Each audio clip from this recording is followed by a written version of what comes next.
tutorial kali ini kita akan mempraktekkan bagaimana cara melihat laporan-laporan akuntansi ya. Ada di akuntansi, ada di laporan ya.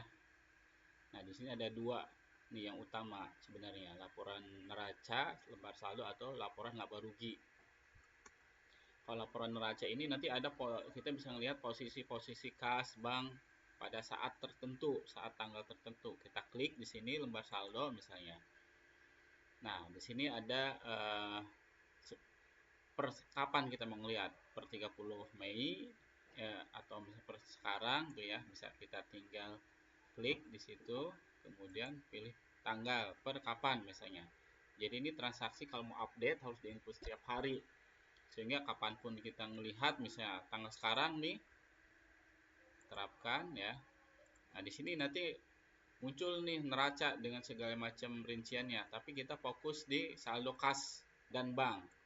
Dia ada di grup rekening bank dan kas. Klik aja sini, nah kelihatan kas masjid misalnya saat ini 73 gitu. Jadi kalau di input real time itu bisa ketahuan langsung saldonya. Nah, kemudian di sini jangan lupa ada menu opsi post entries. Maksudnya post entries itu adalah yang ditampilkan di sini adalah menu-menu angka-angka yang jurnalnya udah diposting ya. Seperti di sini kan nih di jurnal entries ada kalau kita lihat misalnya kita filter di sini, yang terfilter hanya jurnal yang terposting, terekam ya. Kalau kita melihat yang belum terposting, kita bisa ke filter belum terekamnya, kita checklist. Nah, jadi dua-duanya dimunculkan, baik yang masih draft maupun yang udah terposting seperti ini ya. Nah, di laporan ini ada post entries, maksudnya apa? Berarti saldo-saldo ini hanya menghitung dari jurnal yang terposting. Kalau kita mau klik misalnya ya, nah di sini ada keterangan ada jurnal yang belum diposting berarti ya, sebelum atau termasuk dalam periode ini.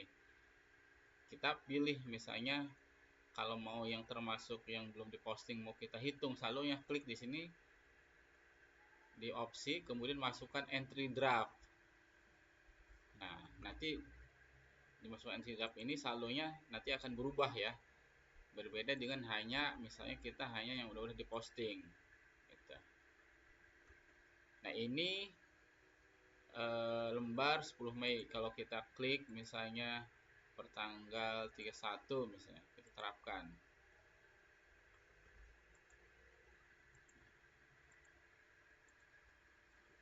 Itu ya untuk melihat lembar saldo. Kemudian melihat laporan aktivitas itu bahasanya laba rugi ya, atau bahasa umumnya itu kalau di aktivitas sosial itu laporan aktivitas ya. Nah, kita bisa melihat laporan aktivitas itu seperti ini. Nah, jadi nanti muncul penerimaan ini nanti. Nah, segitiga di sini kita breakdown ya. Oh, rinciannya nih. Kemudian biaya operasional ini kita breakdown juga ya. Nanti di sini akan dibuat di bawah pengeluaran ini adalah pengeluaran yang berkaitan dengan misalnya ini penyewaan gedung aula seperti biaya resepsi segala macam. Ini nanti akan di bawah sini ditaruhnya. Nah, kemudian nanti ada kolom ini surplus dan defisit total sini ya. Jadi ini hanya penerimaan ya. Ini hanya penerimaan bulan yang dipilih dan pengeluarannya. Kalau lihat saldo itu bisa lewat neraca ini yang lembaran saldo ya. Per kapan kita mau lihat saldonya. Kemudian untuk laporan buku besar itu ada di sini nih. Sebenarnya dari sini juga bisa ya. Untuk melihatnya, klik di sini ya di rekening, kemudian di sini ada kas masjid ya. Kita pilih klik di sini yang titik 3 ini yang vertikal nih. Nah, kita ngelihat buku besarnya. Ini jadi cara pertama ngelihat buku besar ya. Kita lihat ke lembar saldo misalnya, kalau kita mau melihat buku besar dari kas masjid gitu ya. Kemudian nanti muncul rekening bank dan kas. Nah, pilih kas masjid. Nanti kalau udah ada transaksi kas banknya, bank BSI atau bank JBJ juga muncul. Terus klik buku besar. Nah, kelihatan nih. Ini buku besar seperti ini, kas masjid ya.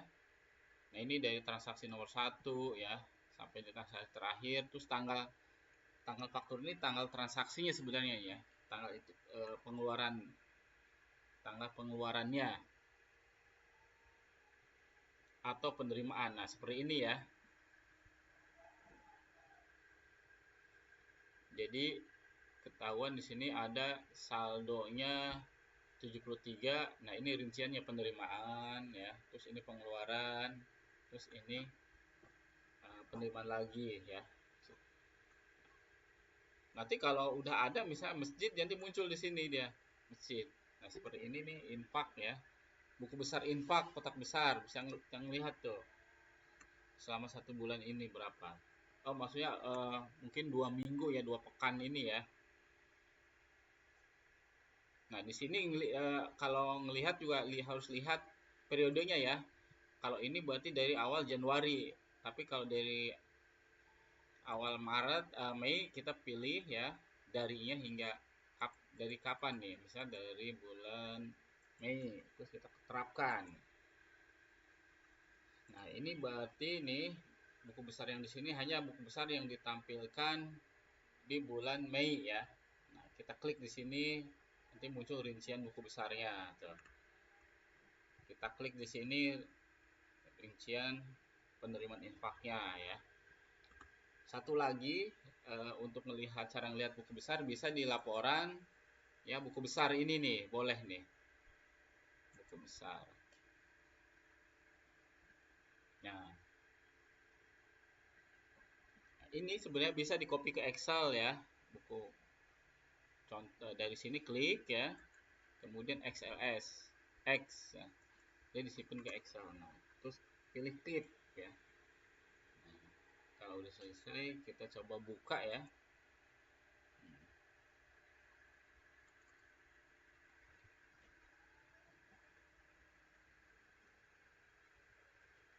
Nah, kelihatan nih buku kas masjidnya. Kita bisa olah datanya di sini ya, di Excel ya. Tuh. Kita bisa olah ini datanya, kita kasih titik koma ya. Tuh, kelihatan ya, saldo kasnya 73, historical balancing 42, penerimaan infak kotak besar 6 juta, rinciannya ini ya. Jadi itulah cara membuka laporan keuangan, yaitu neraca dan laba rugi atau aktivitas. Kemudian tadi juga dijelaskan cara melihat buku besar ya. Nah, cara melihat buku besar. Kalau kita mau lihat breakdownnya, tinggal diklik aja ini semua ya. Kemudian jangan lupa periodenya sampai kapan hingga kapan di sini ya. Post entries-nya juga sama. Apakah hanya yang diposting aja yang mau dihitung atau enggak gitu ya. Mudah-mudahan bermanfaat.